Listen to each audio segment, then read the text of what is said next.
사람을 구성하는 게 생각하고 그 다음에 몸이잖아, 두 가지. 근데 하나는 몸의 크기. 그때도 내가 그 아이폰 처음 거를 보여줬는데 그게 휴먼 스케일이 가장 잘 된 것이다 이렇게 얘기하면서 손의 크기하고 사람의 시각 넓이 이런 것들을 얘기해 줬어요. 그런 것들을 고려해서 물건을 만들어야지 뭐 손에 안 잡힌다든지 뭐 그러면 그거는 사람들이 사용하는데 불편함이 있으니까 일단은 적당치 않겠죠. 인간 척도라고 내가 써놨는데 그런 기본적인 척도는 다 사람들의 몸의 크기에서 잡았기 때문에 센티미터로 바뀌면서부터 굉장히 안 맞는 부분이 많아요. 그래서 지금도 인치나 뭐 피트 이런 것들을 계속 쓰는 거는 다 사람의 몸에서 생긴 거예요. 그러니까 피트는 한 걸음 가는 거고 로마 때 얘기 나와. 피트 얘기 찾아보면. 그리고 뭐 인치는 뭐고 이런 거 찾아보시면 되고, 뭐 희한하게 서양하고 동양하고 다른 용어를 쓰고 있는데 굉장히 넓이가 비슷해. 같은 시기에 보면 그건 다 사람의 몸을 기준으로 했기 때문인 거예요. 그리고 사람은 살아있는 사람이기 때문에 거기에 운동하고 있는, 그러니까 움직임에 대응할 수 있도록 도구를 만들어야 된다. 그러니까 만약에 노트북인데 자꾸 떨어져서 깨져, 그러면 사실 안 되는 거야. 그리고 들고 다니는 거잖아. 어디 이렇게 전시해 놓는 게 아니고. 그러니까 그 정도의 강도가 있어야 되고, 그래서 계속 핸드폰의 강도 문제를 얘기하는데 웃기게도 계속 케이스를 쌓아서 하지. 케이스를 쌓아서 나중에 되팔아야지 뭐 이런 생각을 하는데, 그거보다는 원래는 사람이 쓰기 적당하게 뭐 그런 거를 잘 만들어야 되겠지. 그러니까 컵이나 이런 것들 예를 들면 되게 많이 볼 수 있고, 이건 아이패드 얘기인 거고. 그래서 그렇다고 해서 몸 크기만 하는 게 아니고 그 직관적으로 이렇게 되지 않을까 하는 사람의 생각하고 몸하고를 섞어서 그거를 고려를 한꺼번에 해야 되는 게 디자인의 가장 중요한 부분이고, 이 중에 대표적인 사례들을 내가 3가지 정도를 얘기해 줄 건데, 사람 몸하고 생각하고가 합쳐진 좋은 디자인의 사례 중에 스큐모피즘이라고 있어요. 이게 아이폰 처음에 그 앱들 모양이 스큐모피즘이라고 라는 얘기가 들어본 적이 있을 텐데, 이게 지금 있는 게 처음에 나왔던 이게 뭐야, 인스타 그랬나? 이거 뭔지. 인스타의 처음 앱 사진은 이렇게 생겼어요. 그러니까 폴라로이드 사진처럼 사진을 올리는 거다.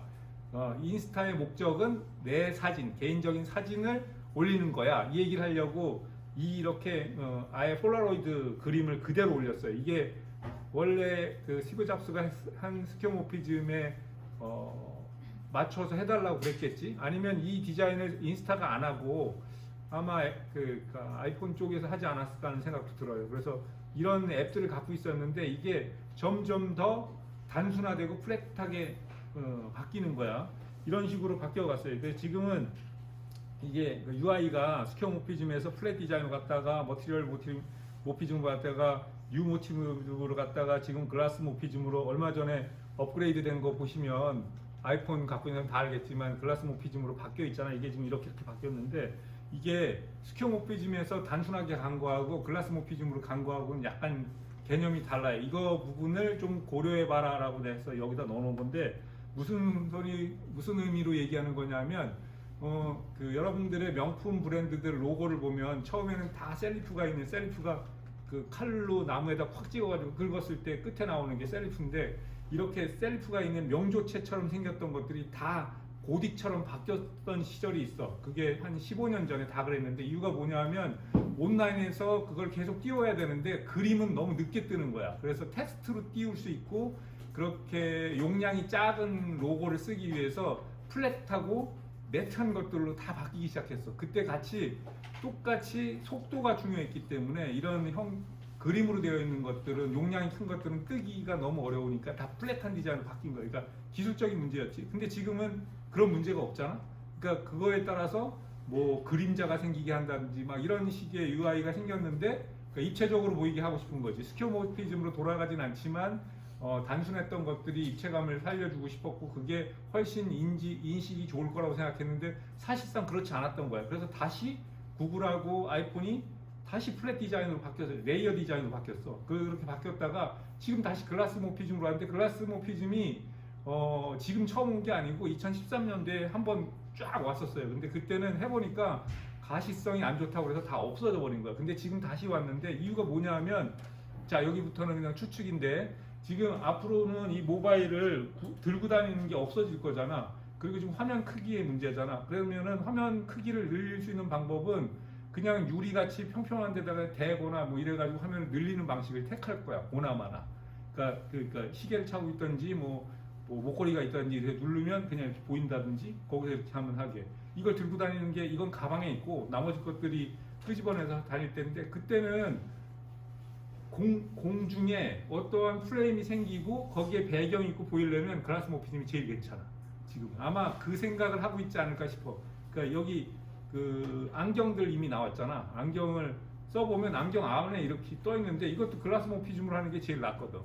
그런 기술적인 문제. 지금까지 그 스퀘어모피즘은 원래 있던 모양을 그냥 갖고 온다야. 그러니까 아날로그에서 쓰던 거 컵이면 컵을 그냥 갖고 온다였어. 그러니까 전화기 이렇게 생긴 거 여러분들 한 번도 써본 적 없잖아. 근데 그게 그냥 계속 있는 거야. 그러니까 이런 스퀘어모피즘은 원래 있던 모양을 그냥 갖고 온다가 사람들의 인식 체계에서 가장 익숙하기 때문인데 이게 이미 그걸 안 쓰는 거야. 그리고 디지털 문화에 충분히 익숙해졌고 그 다음에 거기에 따른 새로운 인식 구조가 생겼기 때문에 이 그 UI 디자인도 그런 식으로 발전하는 거지. 디자인은 다 주변 상황에 따라서 영향을 받아야 되는 게 맞고 그러려면 예전 거에 대한 거를 가져와서 쓰더라도 그런 식으로 바꿔야지 좀 더 나아지겠지. 두 번째는 어퍼던스 디자인인데 이거는 행동 유도성 디자인 뭐 이런 얘기를 하는데 제일 많이 본 것들이 이런 것들. 그 문 열고 나갈 때 비상구 문이 우리나라 비상구 문이 이렇게 지금 생겼잖아. 이렇게 내리면서 밀고 나가면 되거든. 이거 생긴 지 얼마 안 됐어. 그 전에는 비상구 문도 당겨야 돼 막.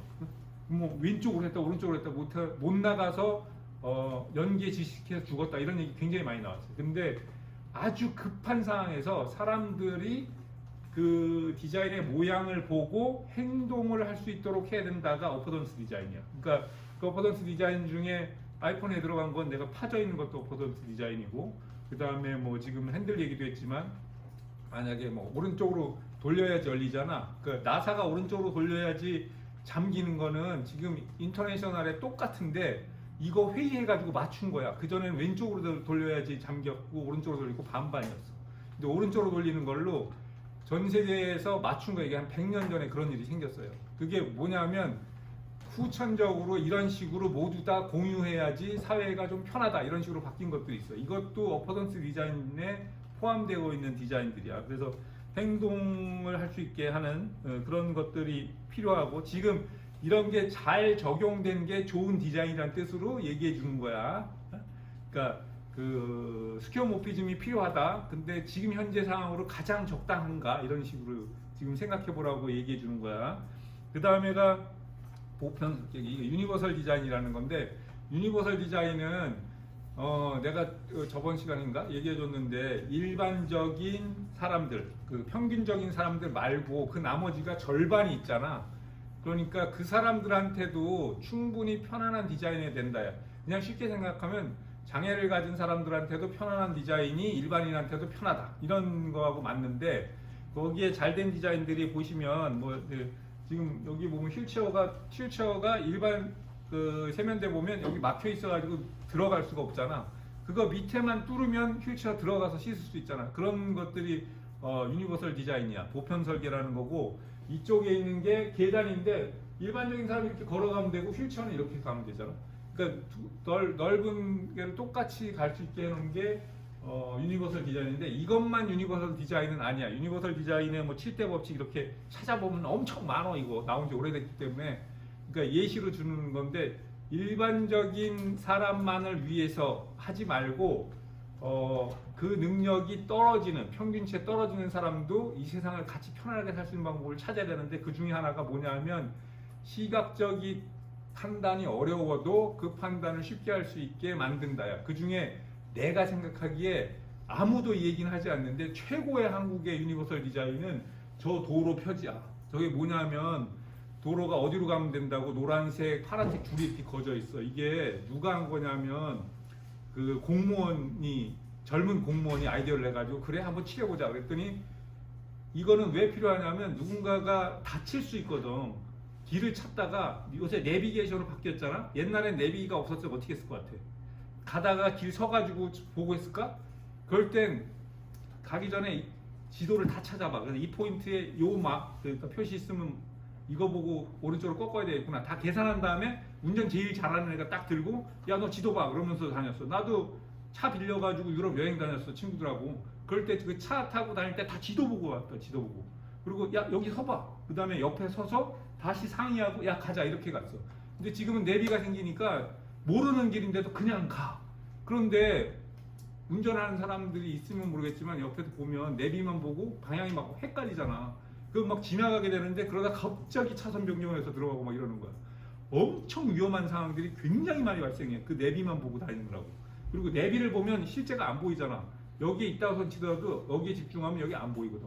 그래서 굉장히 지각 능력이 떨어지는 사람들이 많은 사고를 일으켰는데 이걸로 그 사고가 확 줄은 거야. 이거는 장애를 가진 사람이 아니더라도 뭐 여기 있는 모든 친구들이 똑같은 청각이나 시각을 갖지 않은 것처럼 어떤 사건에 대해서 판단하는 능력도 다 틀리거든. 그럼에도 누구라도 보고 이리로 가면 되겠구나 하게 만드는 것들이 정말 좋은 디자인이라고 나는 생각하는 거야. 그게 반해서 생각하면 여러분 길에 이렇게 생긴 거 도로에서 많이 봤어요. 이거 무슨 표시인지 알아? 아무도 모르잖아. 이게 뭐냐면 횡단보도가 곧 나올 거다 이 뜻인데 이거 가지고 사람이 알겠어? 근데 지금 같으면 굳이 이렇게 안 해도 될 것 같잖아. 여기 사람 다니는 표시 하나 해놓는데 그냥.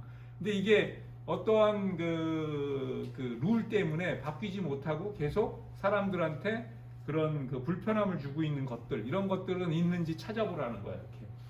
이해되셨어? 그러는 것들 얘기하는 거고, 얘는 문 얘기인데 넘어가죠. 이 문이 원래는 이렇게 생겼잖아. 이렇게 생겼었어. 이렇게. 저렇게 저 문이 있는 데서 난 살아봤어. 이렇게 열고 이렇게 들어가야 돼. 그런데 그 문이 이제 문을 이렇게 돌리면은 오른쪽으로 돌리면 열리게 이 문이 한 거야. 발명을 했어. 근데 이렇게 해놓으니까 자꾸 손이 미끄러지고 안 되니까 이렇게 내리는 레버로 바뀐 거야. 그러다가 어떻게 됐어? 이제 도어에서 이렇게 툭 누르면 이렇게 누르게 돼 있고 이렇게 당기거나 밀면서 열 수 있게 됐잖아. 근데 지금 디지털 환경이 이렇게 됐으면 그 다음에 어떻게 돼야 되냐? 사실은 가면 그냥 열려야지. 그러니까 뭐 커다란 문 같은 경우에 특히나 얼마 전에 뭐 영국 어디 갔다가 호텔에 있었는데 애하고 나가는데 유모차 끌고 가야 되는데 이거 문 어떻게 열지 그랬는데 문이 슥 열리는 거야. 그러니까 커다란 문이 사람이 인지해가지고 자동으로 이렇게 열리게 되니까 그거를 열어주고 잡아주고 이러는 것도 좋긴 한데 이 문제를 해결하려면 더 간단한 방법이 있기도 한 거지. 그런 것들이 바뀌면서 바뀌는 아이디어라는 거고. 그런데 한국은 어떤 식이냐? 한국은 이거 제주도잖아. 세계 내려놓으면 여기 사람이 있으니까 들어오라는 거야. 한국에선 예전엔 사람이 있으면 문을 열어놨어. 사람이 있으니까 들어오시라고. 근데 어느 순간부터 문을 잠그는 거야. 사람이 있으면. 이 정반대가 됐지. 이 부분은 그러면 옛날처럼 문 열고 삽시다 할 수는 없잖아. 근데 이게 꼭 문을 그렇게 다 닫아야지만 문의 역할인지 그것도 한번 생각해 볼 필요는 있겠지. 어떻게 하는 게 가장 좋을까? 뭐 그런 것들이고, 옷에 대해서 만약에 찾으면 옷은 내가 몸하고 가장 가까이에서 움직이는 도구다. 그래서 신체의 기능하고 되게 많은 관계가 있다 이런 얘기를 했잖아. 여기서 제일 많이 신체 크기하고 체크를 해야 될 것들 중에 하나가 뭐냐면 주머니 넓이야. 주머니 넓이. 여러분들이 주머니를 만들었을 때 어떨 때는 굉장히 너무 넓고 어떨 때는 좁고 이럴 수 있잖아. 그리고 어떨 때는 주머니를 내렸는데 안다. 이렇게 어떨 때는 너무 높아. 이럴 수 있지. 이게 주머니 폭하고 사람의 손하고 이 넓이 때문에 그러는데 내가 지금 인치로 정확히 모르겠는데 8인치인가 7반인가 뭐 여자는 얼마 해야 되고 이런 것들을 외우고 있었어. 근데 그것도 원단의 두께에 따라서 좀씩 다르겠지. 그리고 그 바지에 있는 이 주머니 포켓의 깊이는 어느 정도로 하는 게 낫고, 그 다음에 앉았을 때 옆으로 동전이 안 빠지는 구조로 만들어야 되고, 이런 눈에 안 보이는 거지만 되게 편안하게 만들어야 되는 게 있고, 그 다음에 여기 있는 거는 더블 코트잖아. 얘가 여기에 주머니가 이렇게 있잖아. 원래 이 주머니는 뭐 사람 빠졌을 때 건지려고 해놨다 뭐 이런 소리도 있고, 뭐 이거 말고 샌제임스 같은 거, 줄무늬 같은 거는 물에 빠졌을 때 파도에서 잘 보이게 해야 된다. 별 말이 다 있는데 사실 그보다는 주머니가 여기에 있으면 사람 손이 이렇게 올라갔잖아요. 주머니를 이렇게 만들어야 되는 거잖아요. 여기를 이렇게 만들면 이렇게 넣어야 돼요. 되게 불편하잖아 이게. 근데 보통 디자인 잘못한 애들 보면 여기 앞에다 이렇게 주머니 만드는 경우 굉장히 많아. 그러니까 그런 지금 손 얘기만 했는데 목 채여서 아픈 것도 있고 계속 또 그리고 그 자전거나 이런 거 타면 사람들이 쇼트랙 막 달린 다음에 일어나서 이렇게 여기 쫙 내리잖아. 내가 놀라운 교수님이 놀라운 얘기들이 많은데 옛날에 처음으로 내 옷을 오다 했던 데 가보니까 내 옆이 존 갈리너였어. 존 갈리너 되게 잘 알아. 그러니까 옆에 같이 팔던 사람이야. 처음 낸 가게 옆에 에르메스야. 이쪽은 누구지?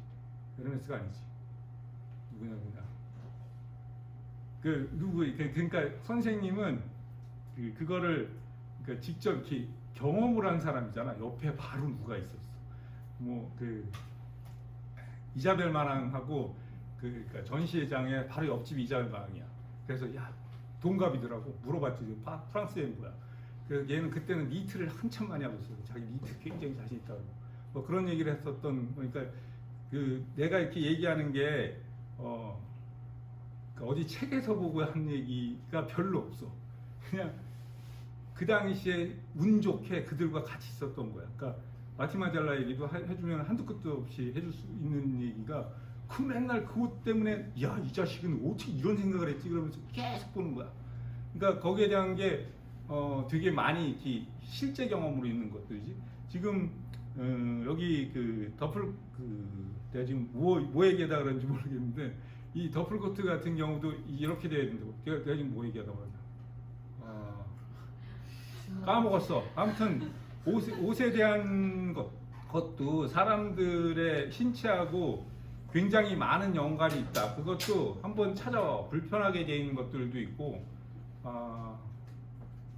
뭐 까먹었는데 뭔 얘기를 해줬는데 그건 나중에 생각나면 해줄게. 안 그래도 여기 할 얘기가 지천인데 못하고 있으니까 수업 시간이 거의 다 돼서 지금 여기까지만 얘기할 텐데 다시 설명을 해주면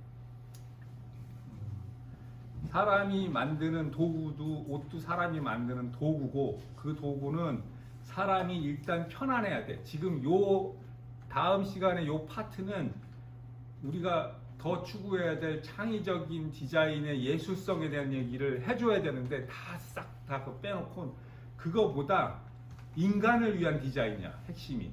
사람이니까 인간을 위한 디자인을 해야 되잖아. 사람한테 좋은 디자인을 해야 되겠지.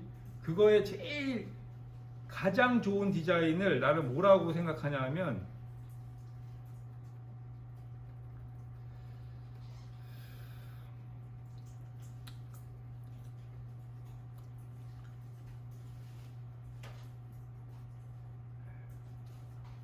어디 간지 모르겠다. 야, 하루에 38명씩 죽어나가는 나라야. 그리고 이 앞에 써 있는 게 근데 여러분들이 20대잖아. 20대 자살률 계속 올라가는데 원래 자살률은 남성이 여자보다 2배 정도 많거든. 쟤네들이 훨씬 많이 죽어. 2.3배야. 그런데 여자 자살률이 막 올라가고 있어. 20대에서. 그 스트레스를 있는 대로 받고 있는 거지. 사람들이 스트레스를 너무 많이 받는 거야. 그 중에 하나가 그러니까 그런 것들조차도 디자인하는 사람이 좀 고려해 줘야 되잖아. 그러니까 정말 편안한 디자인. 그러니까 내가 생각하는 최고의 디자인은 근심 걱정이 없는 디자인이야. 그냥 그것만 봐도 저걸 어떻게 써야 될까 뭐 이런 게 아니고 그냥 편안한 거야. 이쁘기도 하고 사용하기도 편안하고 그거에 맞는 게 얼마나 되는지 그거를 좀 피할 수 있는 게 얼마나 되는지 뭐 이런 것들을 좀 조사해 봐길 바라는 거야. 그러니까 이쁜 게 문제가 아닌 거야 지금. 그거보단 사람한테 인간을 위한 디자인, 사람을 위한 디자인이 잘 되어 있는 것은 무엇이고 잘 못 되어 있는 것은 무엇일까 이런 것들이야. 뭐 저 지금 여기 고무장갑 같은 것도 비슷한 거예요. 고무장갑 필요하겠지만 저게 적당한 크기인지 이게 젖으면 잘 안 들어가는데 괜찮은지 뭐 이럴 수도 있고 저 냄비에서도 저 냄비를 들고 뜨거운 걸 들면 옆에 닿을 텐데 이렇게 안 하고도 하는 방법은 없을까 뭐 이런 생각을 좀 해봐야 되잖아. 저기 실거리 거는 건데 우리 실 바깥 끼면은 학교에서 쓰는 것들은 공장에서야 실 바꿀 일이 별로 없이 계속 밀겠지만 학교에서는 계속 바꿔야 되는데 실 바꿀 때마다 일어났다 앉았다 해야 되는데 저렇게 안 하고 좀 옆에 있거나 이러면 되지 않을까 이런 고민들을 좀 그러니까 아이디어 얘기하는 게 아니야. 아이디어가 아니고 불편한 걸 참으면 디자이너가 안 된다니까. 그러니까 주변에 봐서 사람한테 맞지 않는 디자인들, 그리고 정말 이거는 잘 만들었다, 너무 괜찮다, 내가 아까 사고도 줄이고 장애인도 쓸 수 있고 남녀노소 누구나 괜찮은 디자인이다, 이런 것들 어떤 거가 있는지 찾아가지고 주변에서 그래가지고 발표를 하시면 됩니다. 알았죠? 빨리 설명이 너무 대충 해가지고 못 알아들었을 것 같은데, 질문 있으십니까? 바쁘신 사람은 가시고 질문 있는 사람 물어보세요. 없어요? 뭐? 한 사람당 하나하나씩 팀으로 발표해야 되고, 나와서 같이 5명이 서서 발표해야 되는데, 3시 발표를 하던 5시 발표하던 발표 시간은 똑같아. 알았죠? 그걸 쪼개가지고 발표하시면 돼. 그러니까 파트 나눠서. 안 되는 거는 발표는 얘가 다 하기로 했습니다, 이러면 안 돼. 그러니까 팀플레이 하다가 살인도 나고 그러잖아. 꼭 나눠서 같이 해야 돼. 알았지? 다른 질문 없으세요? 자, 오늘 수업 마치겠습니다. 안녕.